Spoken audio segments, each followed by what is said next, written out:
What's up, everybody? It's another episode of World 1-1 Podcast with your host, Larry the Bearded Wonder, and my partner in crime, Eddie freaking B. Hello, everybody. So we're back for another week of shenanigans. We're coming in a day, actually about 2 days later than normal, and due to some recent schedule changes, we may be looking at our normal posting day changing here going forward. But we're hashing that out, and we'll have details here in the next week or two to let you all know what to expect going forward as we get those details locked down. But in any case, let's start with the usual suspects. Eddie, what the fuck have you been playing? So for Xbox One, I beat Mafia 3. Got the ending. I'm going to be going in and doing the second ending. It lets you like replay from where you left off, so you don't have to do the last mission. Like once you finish everything, that's pretty much it. So I'm just going to go and do the other two endings, and I think I'll get an achievement for them. But I thoroughly enjoyed the game. It is buggy at times. It kind of does get kind of repetitive in its missions. I kind of wish that it was more like mission based, like level by level. But other than that, I had completely fun. I was kind of disappointed in the KKK mission. It's too short, and I think they could have did it better. But I thoroughly enjoyed it. Whatever with what they gave me. So finished that for PlayStation 4. Played Devil May Cry 4. This game is super slow and quite boring. Really? Yes. I don't think I've ever heard anyone describe a Devil May Cry game as super slow. It feels like when he's running, it's not fast enough. When he attacks, it's kind of like a little bit slower pace, and I think it's because of me playing DMC, Devil May Cry, where that's more where the action is fast, the combat is like really intense, and you really can move around and do a lot, even with the small abilities that they give you and weapons. But I feel like he feels like he's running through mud. In a sense. Now, it's not slow down kind of slow, but it's just like after you play DMC 5 and you play if you play Devil May Cry 4, you're just like, or not Devil May Cry 5, DMC Devil May Cry, then you played 4, you're like, this is disjointed. Like, Ninja Theory kind of destroyed this whole series by making an excellent game. And maybe Devil May Cry 5 will change all of that. Maybe it is going to be faster. But DMC 4 needs like a turbo mode. It needs to be sped up because it is not. It looks drab. It's quite boring. I'm just like, I got to suffer do this. I thought I suffered enough with 2. That game is just like, yikes. Wow. This is not good.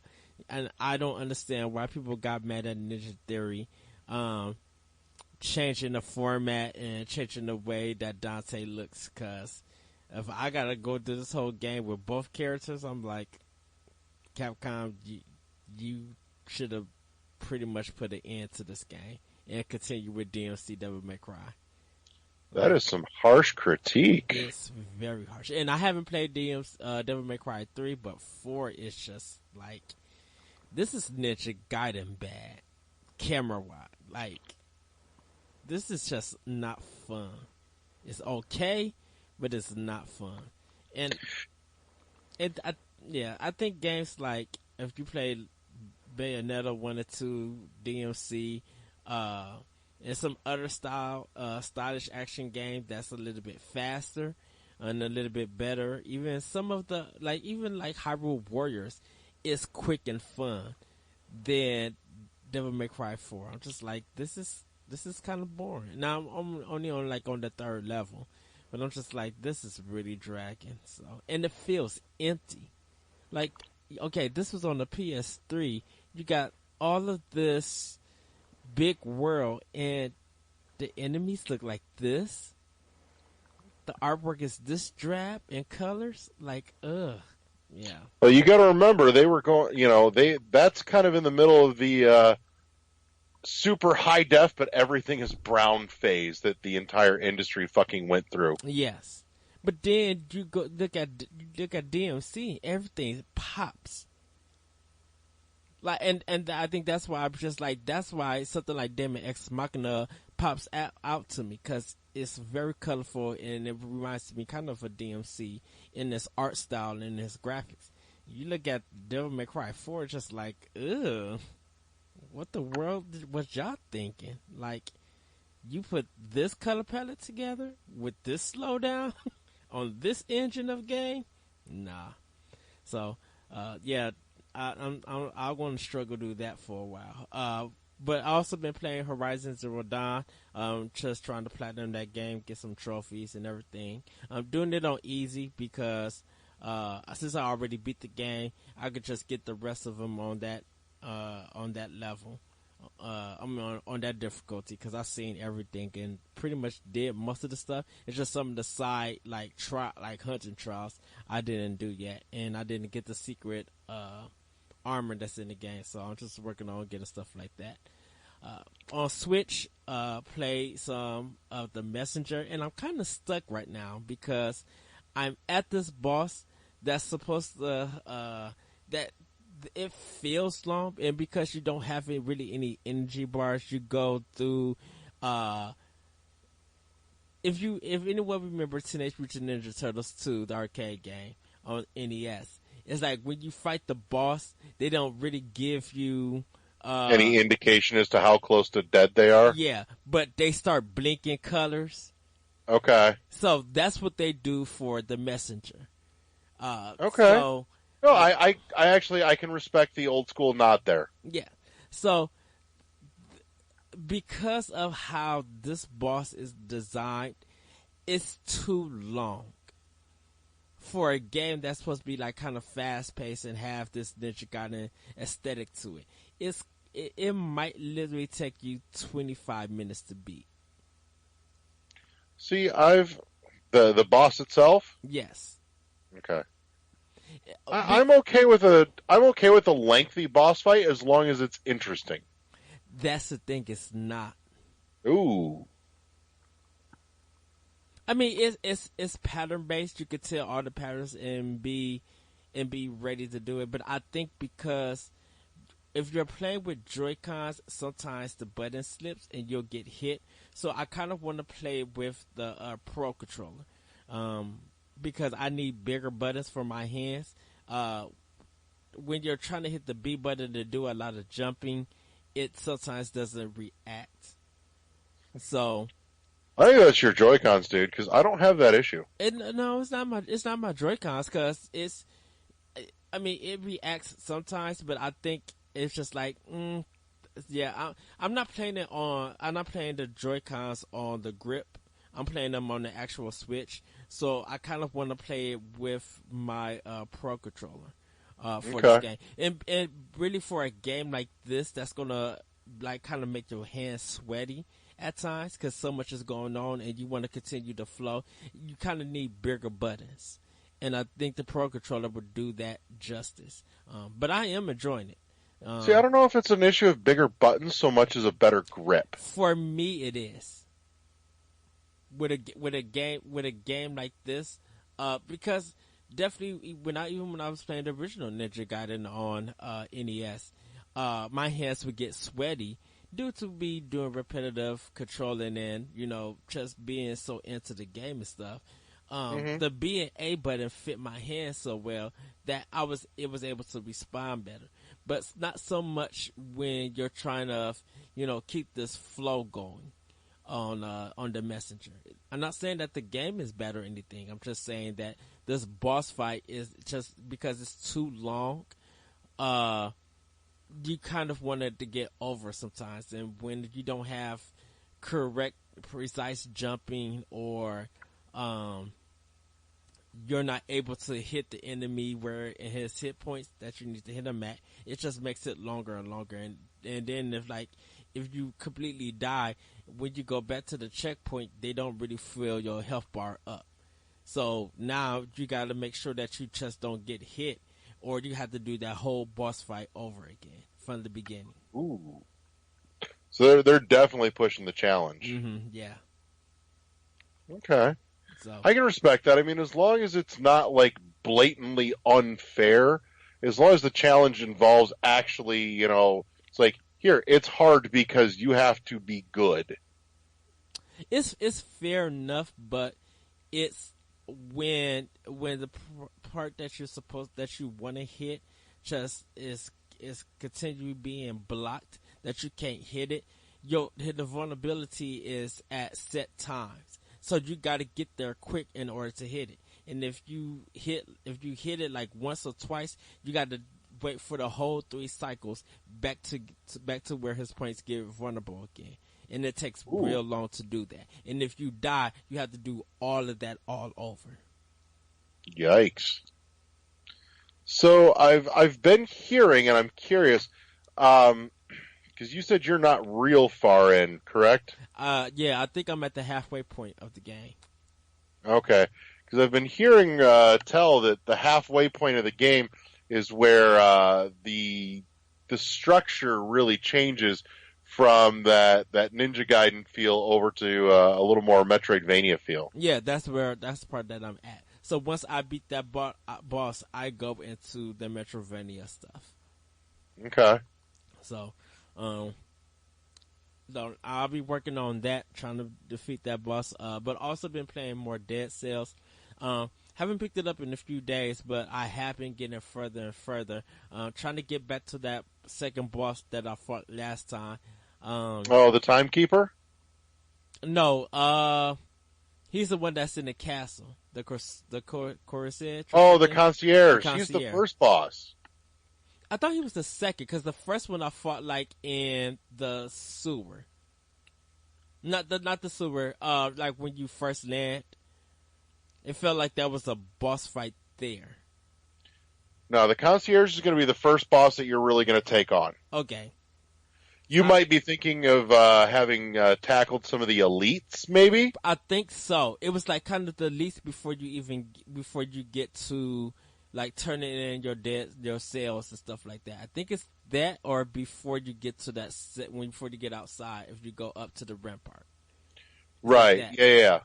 Yeah, I think you're talking about some of the elites, and the elites will just randomly spawn in some of the biomes. The bosses all have their own like separate stage. Okay, so that's the only thing there. Okay, so then then I'm fighting that first boss then. Yeah, I just thought that he was the second one, because I thought when I fought one, he had like a big long energy bar. But yeah, I'm trying to get back to that boss right there.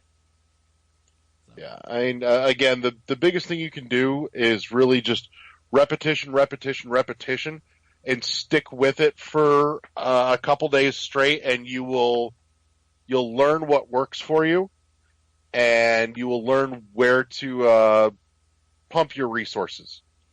Well, I'm trying to get it where I unlock like random bows, so I can start unlocking random swords, because I have more swords than my bows.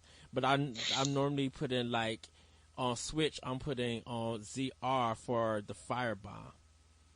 Right. And then I was using the arrow thing, but I might actually use the smaller bomb, because it was the time lapse for it goes down quicker, so I might use that. I was using the fire as a throw thing, and that was working. Oh, the firebrands? Yeah. But then I had got like a level 3 dual bow, because it was dropping like bombs and then 2 arrows and stuff. So I'm still just trying out a lot of stuff, and hopefully I could get that set up back in, or get some more powerful stuff, so I could fight them. Because I was like throwing the bombs, and I was throwing like the bow. I had threw down the bow thing to attack the concierge, and I was like 2/3 down of his energy, but he ended up beating me. Yeah. So I had to do all of that over so I could get back to him. But other than that, I'm truly enjoying it. I'm having fun with it. Good. My plan is to get through some other Switch games and pick up some new ones later on this week and next week. I decided not to do Spider-Man until later on this month because next week I'm picking up Shadow of the Tomb Raider, so I'm getting that game, and I'm doing that one-on-one. It's not like there's not a shortage of things to play, anyways. Oh, shoot, Nintendo announcing all of these games and all these indie games coming to the system. Shoot, I was like, Doing what they do. Dude, I'm already at $250 just full of indie games that I still need to buy, and stuff that I'm planning to get. And on top of the $60 games like Diablo 3, I'm getting Mega Man 11, even though that might be $20 or $40 or $30. Diablo 3, Smash, Let's Go Pikachu. I might do Eevee. I gotta figure it out. Mario Party, and then I think there was something that's dropping this month, but I'm not sure. I think most of the first party Nintendo stuff drops next month. But like, there's so much dropping this month alone that I'm getting. On top of I got to get Red Dead Redemption 2 for a review. That's going to be a big sandbox undertaking too. Shit, you're going to be on that for months. I'll probably still do that like I did Mafia 3, just like staying up to 3, getting like parts of it done. And then on my off days, if I'm not recording or doing anything, just spend the whole day playing that. But getting out of minor stuff. Yeah, pretty much Spider-Man, Shadow, and Red Dead are the only. Oh, and Just Cause 4. Sorry, those are the only 4 that's going to be between Xbox One and PS4. Other than that, everything is Switch for the rest of the year. Yeah. So, I say unless you're doing. 5. I'm sorry. Forza Motorsport 4. Forza Horizon 4. I'm getting that one. That one looks really, really good. I'm still impressed by the E3 showing of that. Are you doing Starlink? Yeah, I told you I'm doing it. Everything else is for Nintendo. Everything else is for Switch. I was just curious if you were going to tackle Starlink on any of the others, or if you were going Switch for Starlink. Switch. I'm doing straight Switch. Star Fox, dude. Like, right. Really? I'm like, I'm not about to pass that up. I'm like, of course I'm gonna get this on Switch. Why would I play it on PS4 or Xbox One? Really?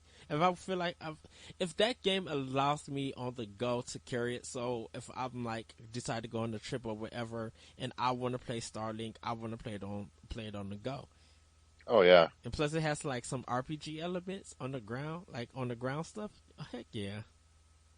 Yeah, I'm really excited for Starlink, man. It just I like the look of it. I'm excited for the Star Fox stuff. And I'm super jazzed to like play with the toys. Yes. Because I like the idea of the way that the toys interact, where like, I could be mid dogfight and pull like one of the guns off the wing and flip it around and make it like fucking shoot backwards instead. I'm like, that's fucking awesome to me. Yeah. It looks that really shit good. Just gets me giddy. It looks good flying, and it looks good when they're on the ground. That's like the ground combat, and I'm just like, this is what Star Fox Adventure should have been. Yeah. Yeah, that's what I've been playing. I will be getting ready to do some backlogs for Xbox One. I got like 7 games lined up, so I'll probably be talking on that, some of that in the past weeks too, or in the future weeks. Because I want to get a lot of stuff out the way for my one. Yeah. So let's see here. I've been working on. I've started my second run through of Hollow Knight for NVC Book Club. I'm kind of just dabbling my way through it. Like I'll sit and play it for a couple of hours, make a little progress, and put it down for a bit. And really, the only other major thing that I'm bouncing between is Dead Cells, just because, like I said, I've been waiting for the Switch copy forever. It feels like, and now that I've got it in my hands, I'm just having so much goddamn fun with it, especially on the go. The fact that I can take it to work when and sit there and play it when it's fucking slow Yeah. is just magnificent I in am every skipping. way. I am skipping Hollow Knight because I'm waiting on the physical. So I won't be in the first MVC conversation about the game. And Dude, I'm that's kind of only why. surprised you didn't jump on it when it was at least on sale for only $10. No, I think I decided to wait for physical for Like it. at $10, it was totally worth the double dip. Um, I think because I feel like there's more other games that's coming, I would end up probably forgetting about Hollow Knight. So that's why I want like when the physical come, and not saying that the game doesn't interest me. It's still a must have. I'm still gonna get it. It's just that Oh, I'm yeah. preferring this actual physical over the digital. I'm paying. Yes, I am paying more, but I'm like that's the kind of respect that I have for this game. That I'm willing Right. to pay more for this game than just have additionally. Yeah. No, and I mean I can totally respect that. Um, because it really does deserve the physical love, and it will get it. But man, it's so good. I feel I feel your pain on this, or I feel pain for you Mm, because I went through that with waiting for Owlboy. yeah, But I will say though, on the other hand, Owlboy didn't give me the opportunity to like buy it for $10 and have that much game either. yeah. So Well, shoot, it's the same way with Shovel Knight. I haven't bought it for Switch. I mean, I have it for Wii U. But like now that the physical been announced for next year with everything in it, shoot, yeah, that's $50, 40 or $50. I'm willing to pay. I'm willing right. to get that game physically and not double dip now. Right. That and we're finally getting those damn amiibos after like over a year of waiting. I wonder if the game wasn't ready and they just felt like they needed to add more content. I don't know. It might And be. and the showdown they probably was adding on too. So they probably was working on those Right. also. So, but yeah, I'm jazzed that we now at least have a time frame, a date on that because man, that feels like it's just been for fucking ever. Well, that's why everybody was getting on me when the first Nintendo Direct was happening in March and stuff. Right. And I was telling everybody it's not going to be that way. Shovel Knight is too big of a property just to be in a direct and be shown off that way and then moved on. Like, no, I'm like they're going to give that game the respect and love that that game needs. So if they do physical and they do amiibo, it's going to be a big thing. Right. Like even look how they did Shovel Knight in the Smash Direct. Right. And people want him as a character, wanted him as a character, and not an assist. I'd still love Shovel Knight as a playable in there. There's a couple characters that I would really love to have in Smash that just aren't. But it is what it is. I still want to see Commander Video. But that's just me being insane. So, but yeah, but no, anyways, back to playing some Dead Cells though. Um I've been playing Dead Cells on my Switch in handheld, and I've Me found that too. I've found that just the way I'm holding my system in handheld mode, I'm having to readjust because I'm playing primarily with the on the left Joy-Con. I'm playing with the actual stick rather than the directional buttons Mm-hmm. because of where my hand sits. Because if I'm sitting there trying to use the D-pad buttons, then it cramps the fuck out of my hand. However, I'm playing. I've been playing on the TV a little bit today, actually, and I'm finding that putting the Joy-Cons into my grippy grip, Yeah. it moves everything just enough that it's comfortable to play with my thumbs resting on the directional buttons rather than the stick, and I'm playing better. Can you play it with one Joy-Con on the side? No, not enough buttons Okay. because you need both. You need both sets of shoulder buttons. All right. Okay. I thought both of them. Oh no, because it's only I think L and R on it on that top piece. Okay. Correct. So, but yeah, I'm I'm trying to push myself to take some of the routes and go into some of the biomes that I don't normally do, Hmm. just to really kind of explore out and play and see more of the game. Because it's real easy to fall into that routine of this is my route that I'm going. But I know that if I keep doing that, I'm missing a huge, like half of the fucking game basically is, not locked. It's just forked off in another direction that I pretty much never go, and I feel fucking bad about it because I'm like, man, I've got so much game that I'm just not taking advantage of here. So like right now, honestly, the run that I'm in the middle of as we speak, normally I'll head off to the promenade of the condemned and then head out that way. But I decided I'm like, you know what? No. It's time for a fucking sewers run. And so I'm running, through the sewers and then into ancient sewers.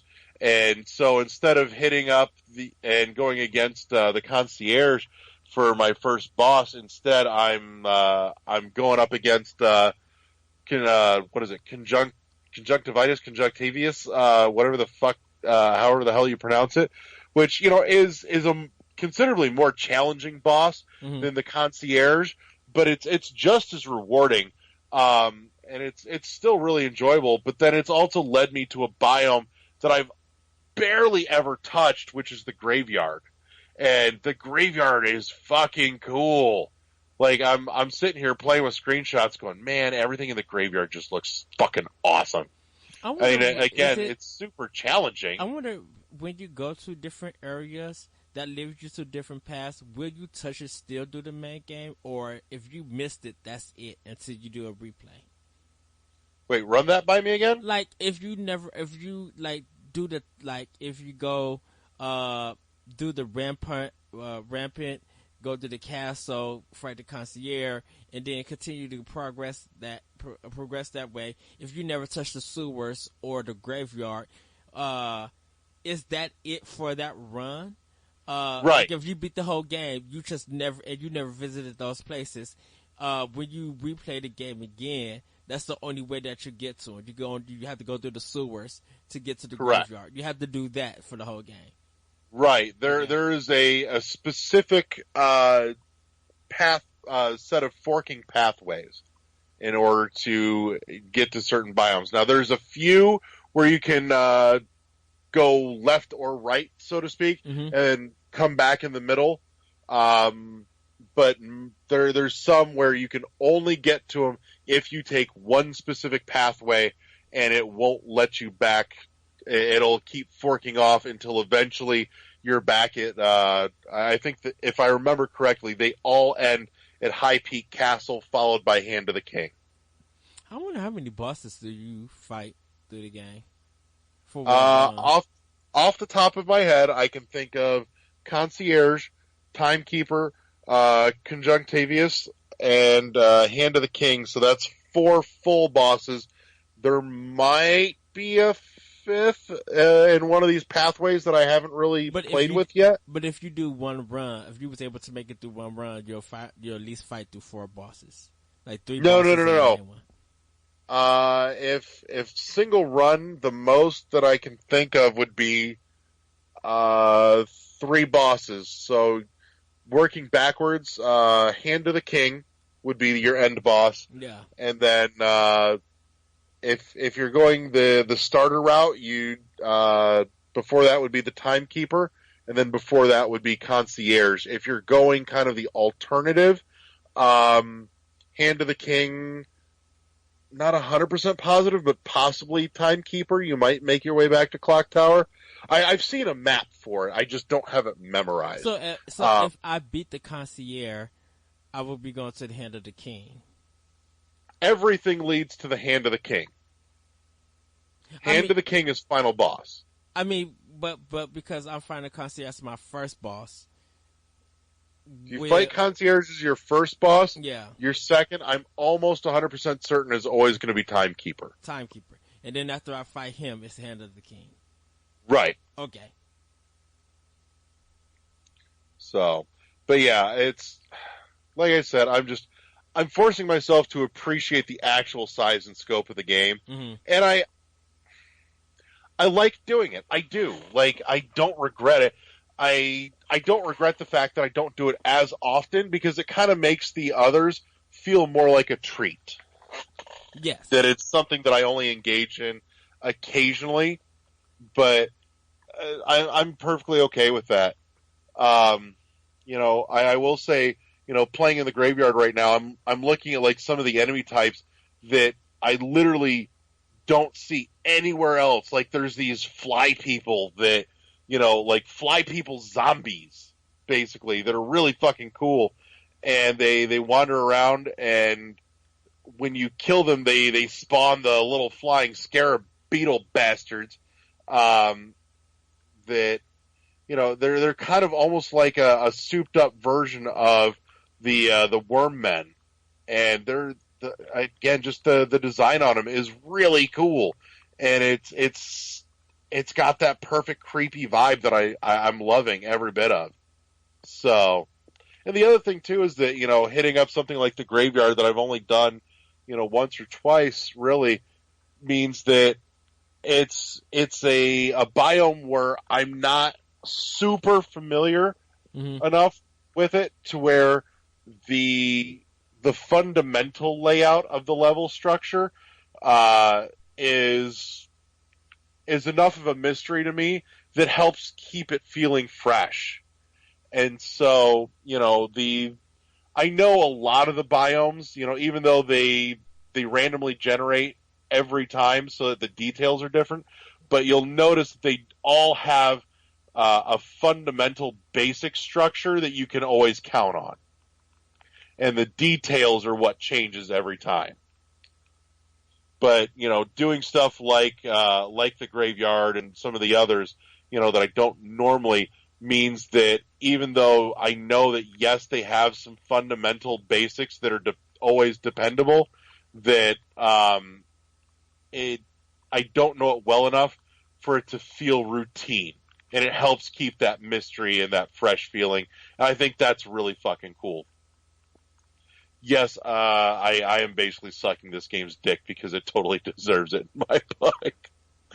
I'm going to own that fact. Mm-hmm. But again, I have no regrets. So, but yeah, that's really been most of my my playlist lately. I was thinking about it, and I really kind of want to find a reason to go back to my my Xbox to play something. I don't know what. I'm having a hard time finding something that's drawing me in. I need to go back to playing that Portal-like game that we was playing. Turing Test. Turing Test. I need to go back and finish it. I'd like to finish it, but I'm almost positive that if I do, I'm going to go right back to that puzzle that I was fucking stuck on. That I wasn't stuck because of any logic behind it. I understand the logic. My problem is the precision that it's trying to demand is absolutely fucking absurd and just short of, like, impossible. So I'm pretty sure, honestly, I want to see the rest of that story. I'm probably just going to pull up a fucking Let's Play of it and watch the rest of it. Which makes me sad because I was really fucking enjoying it. It's really good. It is. It's got a really clever, well-written story. Yes. I like the voice acting. I liked the level design and the puzzles and everything until that spot. It was just like, fuck this. This is the thing that broke the game for me. And I was sad because I was really getting into it. I'm like, God damn it. Like, Portal found that perfect balance of you don't have to be super great as long as you understand the mechanics of the puzzle that they're trying to convey. You can be moderately okay and get away with it, and it's fine. But Turing Test has at least one and probably more that rely on just absurd precision that should not be a thing. Yeah. It just broke the experience for me. At this point, I'm pretty sure I'm just going to resort to watching a Let's Play at some point when I'm in the mood, and that'll be the end of it. I'm officially going to put that one to bed, and that's how it's going to fucking happen. What the hell is that? Oh, okay. But yeah, so no, you're right. Turing Test is one I would love to see the end of. I just can't bring myself to play the end of it. So, because man, it was super fucking frustrating because of that. But you know, it is what it is. Yeah, there's some. At least there are Let's Plays so that we can see the end of it, even if I am not talented and skilled enough to do it my goddamn self. Yeah. I know somebody on the internet has gone through the trouble of suffering through that debacle for me. So, and to that person, I am very grateful. So, but yeah. No, you know what? I might go back to and work out the end of Unmechanical. That should be finished as well. I was actually enjoying that quite a bit. So it was surprising that me and you both were playing it at the same time. Oh, Unmechanical? No, Turing? Turing Test. Yeah. Well, you got to remember that makes a lot of sense because that was one of the freebies that month for gold. That's why. And I was like, well, this is cool. I'll download it. Give it a shot. Fuck yeah. Like, I had actually been looking at it for a while. It had been on my list. Like, I had downloaded the demo and just never played the demo. I remember looking at the preview going, this looks interesting. But, again, at that point, when somebody just hands it to me and goes, here, freebie. Like, fuck it. There's no excuse anymore. Shoot, I haven't even got the freebies for this month yet. I need to. I'm trying to remember what they were. I know I downloaded it. I just don't remember what the hell they were. They weren't, like, worthwhile. That or PlayStation 4s. I know everybody's been creaming their pants over the fact that Destiny 2 was on, what is it, PlayStation. Yeah. But I'm like, they did it because of Forsaken. And, like... Oh, I know why they did it. I'm just saying. And I kind of found out... Don't get me wrong, it was a smart fucking thing to do, too. I kind of found out just, like... It's kind of weird on how they do it, because I think you can't play... I think you have to have the other ones to even play Forsaken. I think. Like the Curse of Osiris and all that other stuff. Corey would be the one to ask. Yeah. He'll know. But I think some people liked it, or liking it. I know it's out, but I haven't heard much about people saying if it's good or not. Yeah. So, but yeah, but I will say I know for a fact that Destiny 2 just got a huge fucking boost from that, because I've seen a ton of people suddenly starting it for the first time, because I'm seeing nothing. My Facebook feed is full of everyone going, tips for new D2 player. So, a lot of that. So, I mean, it's not my cup of tea. I think their business practices when they first released were fucking terrible, but I guess props to them. I don't know. So, more power to the people that are going to get something out of it. It's not a for me thing, and I'm okay with that too. So, yeah, I'll wait for it to stop being broken, because there's going to be that somebody too. complaining that something is broken in the game. Right. But yeah. So that's I think that's a good point to stop and say break. And we're back with news. So Eddie's bringing a couple of stories to the table. So why don't you launch us off here with what you got? Well, Hollow Knight was the best-selling game on the European Switch eShop in August. Hollow Knight has had a stellar month on Nintendo Switch, jumping right to the top of the eShop sales chart in Europe for the month of August. This news comes from the Nintendo Switch news channel, which has posted a list of the most popular eShop titles for last month. The rankings found below are based on the number of eShop downloads in European territories during the entirety of August. So it was Hollow Knight S1, Dead Cells as number 2, Overcooked 2 as number 3. That beat out Okami HD at 4. Mario Kart 8 Deluxe at 5. Minecraft at 6. Stardew Valley at 7. Octopath Traveler at 8. Salt and Sanctuary at 9. Monster Hunter Generations Ultimate at 10.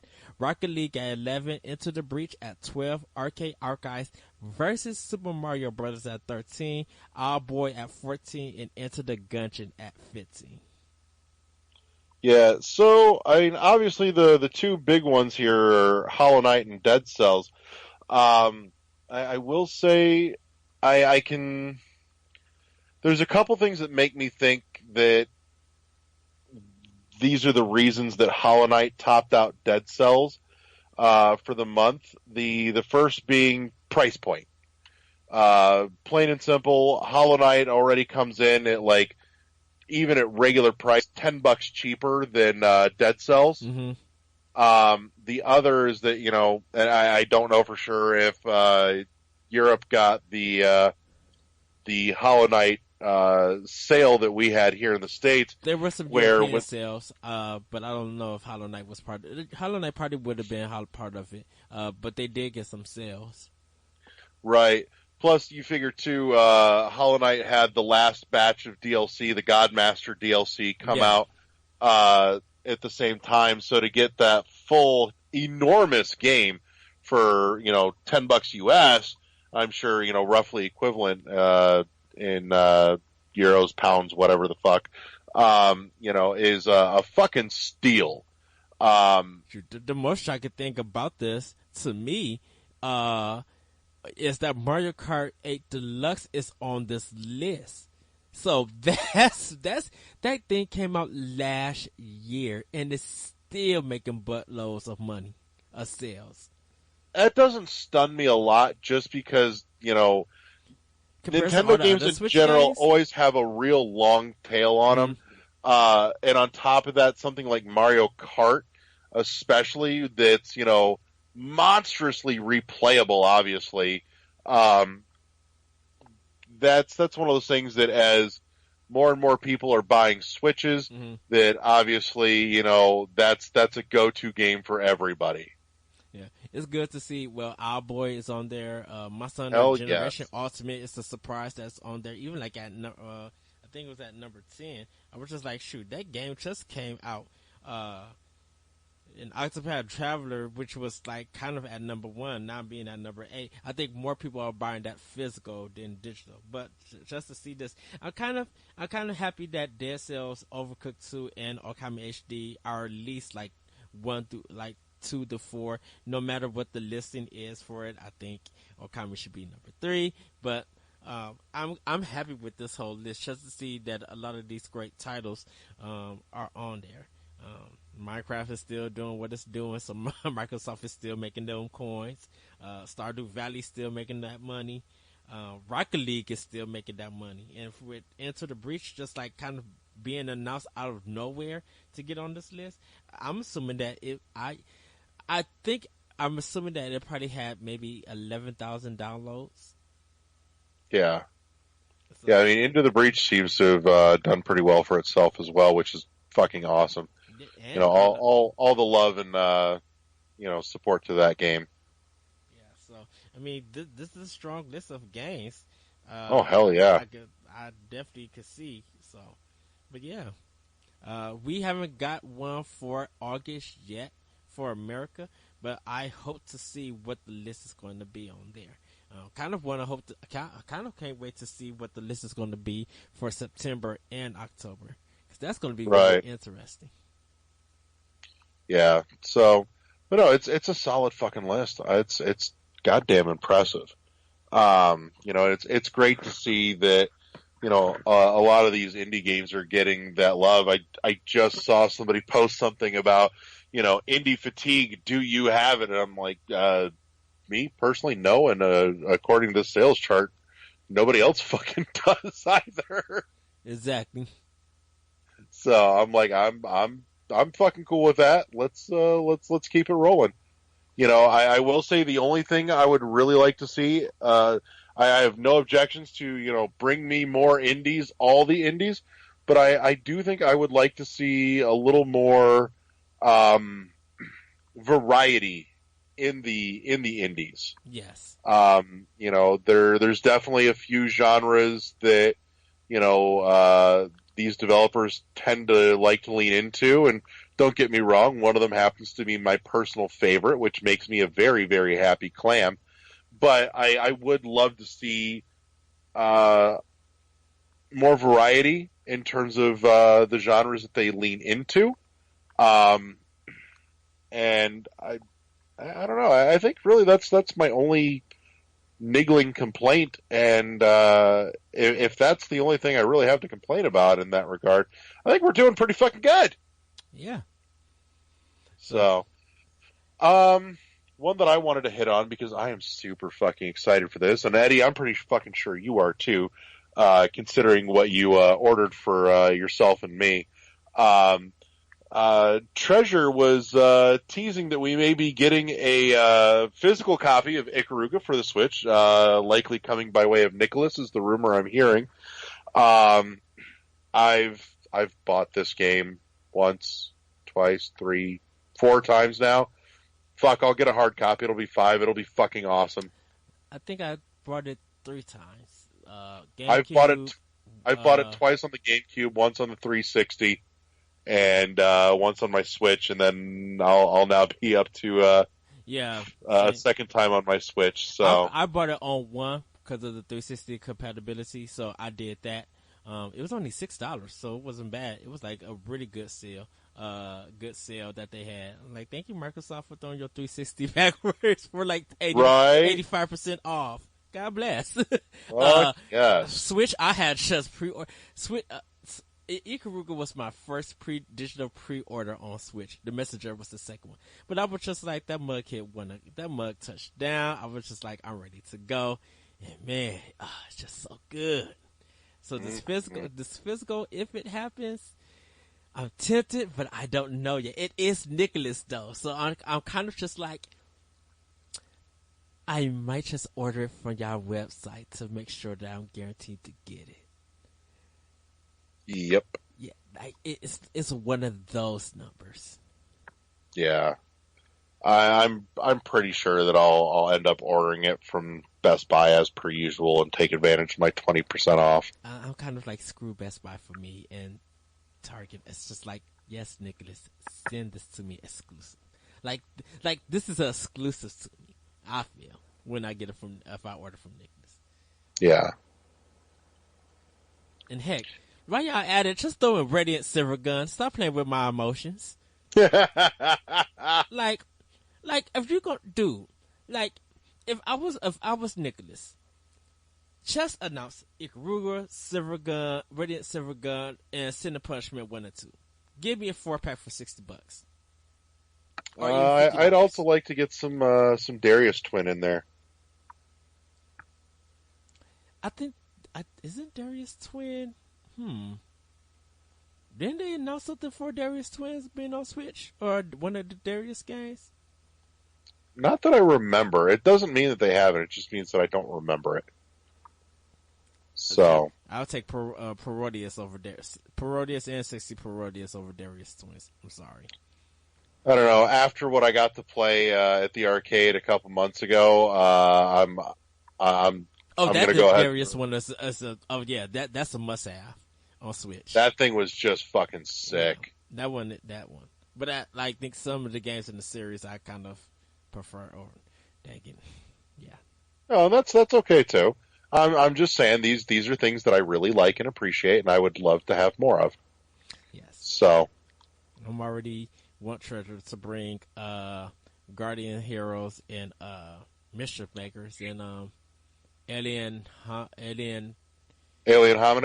Not Alien Hominid. It was a Genesis one. Ooh. I'm not familiar with this now. Yeah, it was like Treasure's kind of boss rush game. Alien something. And they said it never came to. I think it never came to America, but I remember reading it at EGM and stuff. I think it was supposed to come to America, and then it got canceled. Interesting. But the game is out because you play like as this bird, and you do all of these boss levels. Okay. Well, now I want to know what the hell it is. Hey, you go. They have a playthrough of it on YouTube, so if you want to check it out. But yeah, there's some other treasure games. Just give me the treasure collection. But like the 4 shoot 'em up games, Sin, SMP 1 and 2, Radiant, and Ikaruga, I would take those. Yeah, definitely bring back some fucking Sin and Punishment, man. That needs to happen, like, right meow. Yeah. Oh. So, speaking of shooter... Sorry, Go ahead. I was going to say, if God could bless Sega to somehow find a Panzer Dragoon code, the original one for Sega Saturn, I would much appreciate it. Not the PC version. Goodness. I never had a Sega Saturn, so I never got to play Panzer Dragoon, but I did play Panzer Dragoon Order, and it was kind of cool. I didn't have a problem with that. Yeah. It's kind of cool. Yeah, I mean, that's another one that kind of leaned into that early 3D thing like Nights into Dreams did. Oh, they could keep that game. Not a fan? No. Don't get me wrong. I mean, it's not the most amazing game, but it's not bad. The first one's okay. The second one on the Wii was a fucking mess. But again, that's one of those two that just has a special place for a lot of people because it was, the introduction of that real 3D, flight control thing. Yeah. That nobody else had really done yet. So I think even if it doesn't hold up all that well, it's one of those games that historically will always be remembered favorably as a result of. Yes. So, you also mentioned one that managed to slip by me, and I'm really fucking super excited about. So go ahead and hit us with that. Okay, so back in the day, there was a series called R-Type, and for a lot of people, it was kind of like, to me, amazing. Like it was amazing, but it was kind of like the introduction to 2D shooters, like flying shooters, like space shooters. Even before like Gradius and Darius and like Into the Hunt and all those other games and stuff, R-Type was kind of the staple, like was kind of the beginning horizontal shooter. So it was announced that Arcade Classic Remaster R-Type Dimensions blasted to PC and Switch this winter. Developer Tozai Games has announced that their remastered editions, or Iron's Classic Shmups, R-Type and R-Type 2, are headed to PC and Nintendo Switch this winter in the form of R-Type Dimensions. Originally launching on PS3 and Xbox 360 in 2009, R-Type Dimensions sees the interstellar action games given a fresh new look with remodeled graphics and remixed sounds. For the purists, the classic pixel graphics are also included, with players able to switch between the two styles at the mere press of a button. Also included are a new infinite mode and even 2-player co-op.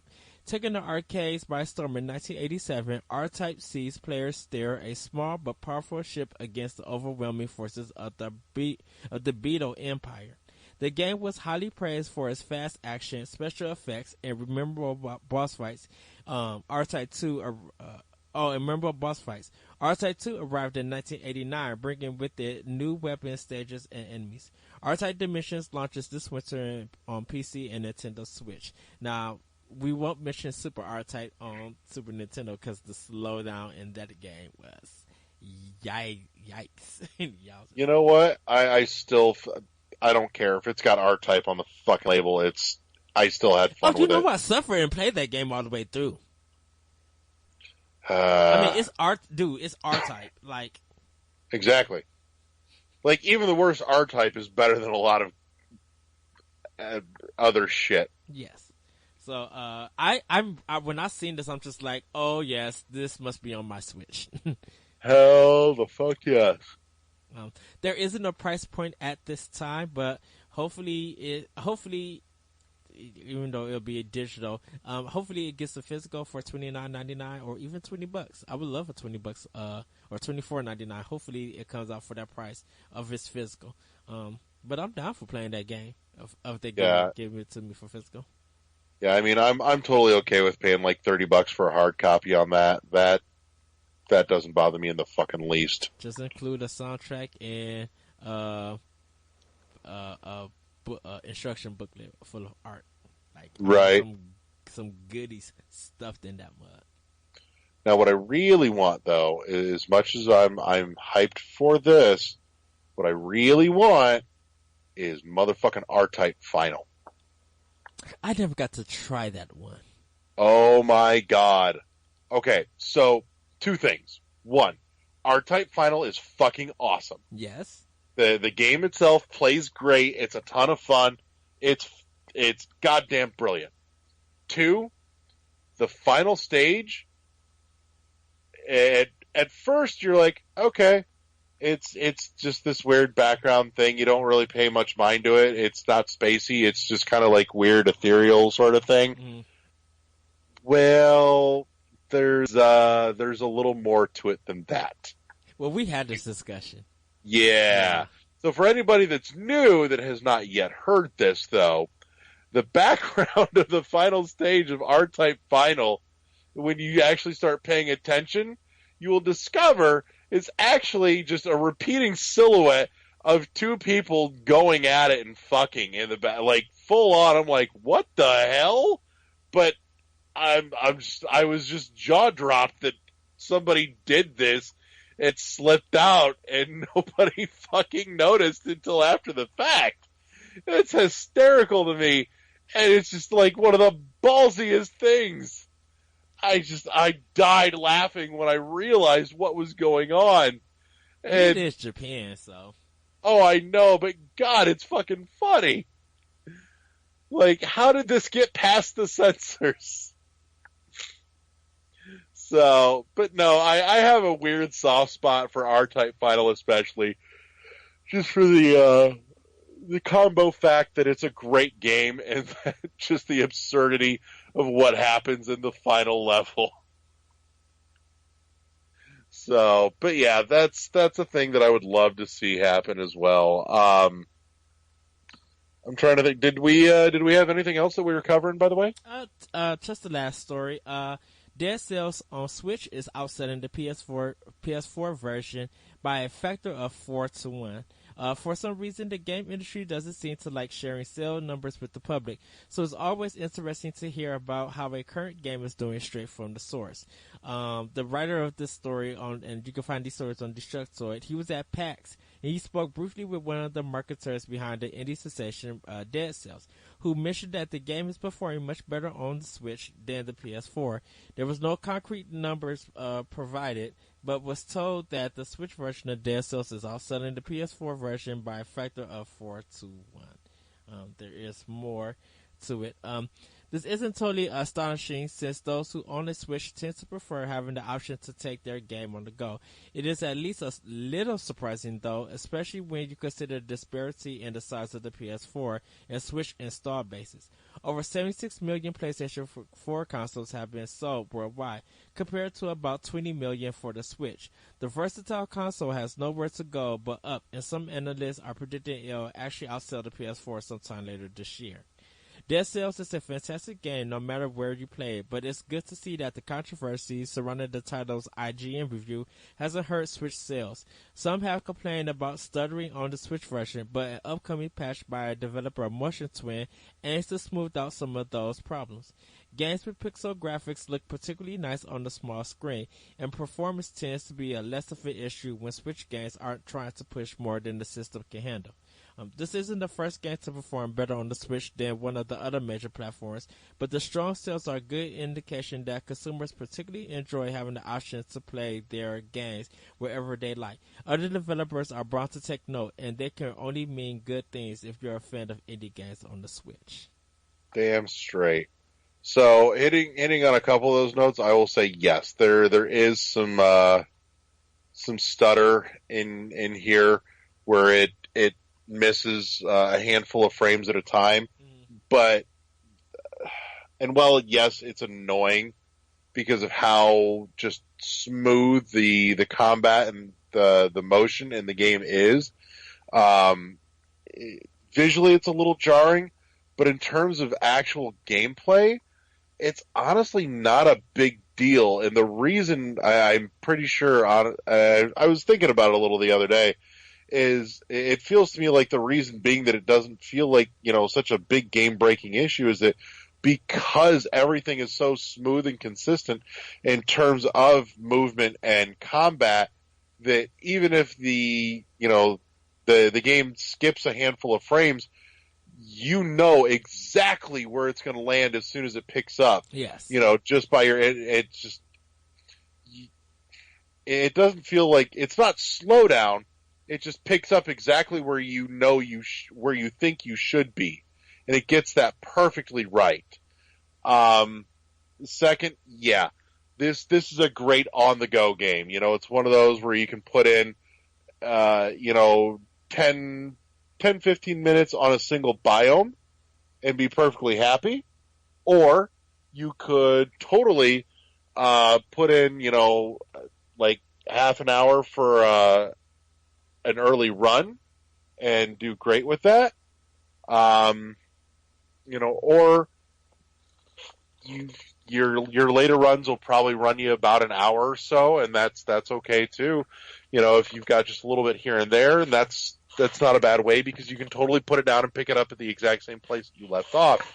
But I will say too, though, visually, now that I'm playing it on my my big screen downstairs, as much as I play it on handheld, I really do like seeing it on the big screen. It feels great there. It feels like the game just has a beautiful ton of room to breathe visually, and I really like that. I mean, it genuinely looks fucking sharp on my big screen.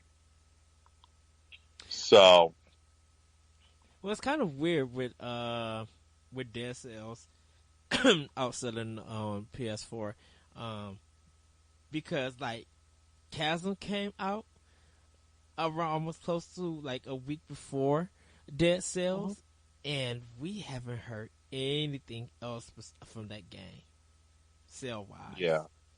Or so it's kind of just like, well, I wonder what people are playing Chasm over Dead Cells, but people were interested in playing Dead Cells, no matter what platform it came out. Right. But no, I mean, it's more power to them, plain and simple. It's doing great. Great. It's one of those things that I think too, for a lot of people that, like myself, we spent long enough with Dead Cells in early access, being locked to our PCs, that now getting to be able to take it anywhere, because the whole time we're sitting there going, man, this would be great to just be able to pick up and, run out the fucking door with. And now that we can do that, we're absolutely all doing that. Right. Even if it meant starting over again, which, like I said before, is honestly, it's not a bad thing, because starting fresh, you know what you do and don't want in your run and where you want to put your resources, versus just pumping them into everything the first time around, just to explore with them and see, what it does, versus now having that knowledge.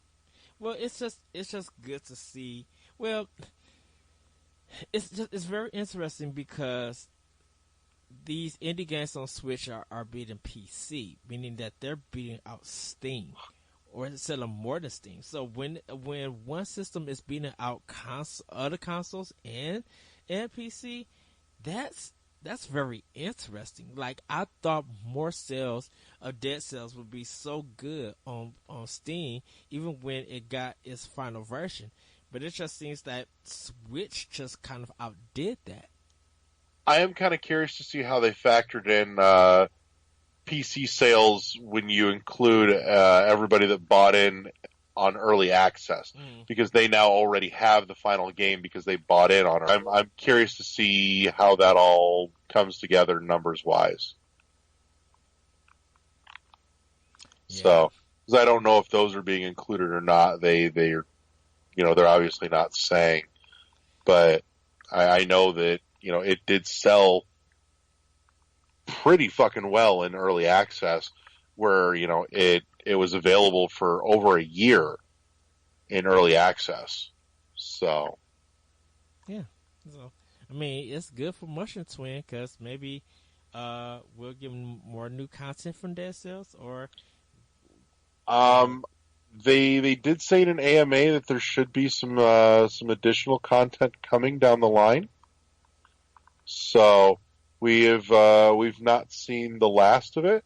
As far as whether or not it will be additional paid DLC, they have not said, but they did say they are working on some new stuff to add post-launch. But it is a complete game as it stands. There's still is going to be. Right, no kidding. Like, where do you go from here? So, I don't know. Well, I think we'll see. But yeah, I think that pretty well. I think that pretty well covers it. So let's call it a wrap there. Unless there's anything else you want to hit. Nope. If you guys listen to the Warp War episode, you know that Streets of Rage 4 and Onimusha Warlords is coming to Switch. So you guys can check that out. There are more announcements coming. We do have a Nintendo Direct, so there will be a Warp Whistle episode. Warp World. Sorry. I'm so used to saying Warp Whistle, the Mario Brothers 3. And who knows? Probably by Friday there will be more content dropping, more excitement. Because I still gotta look. I wonder if Europe and Japan is doing some extra stuff.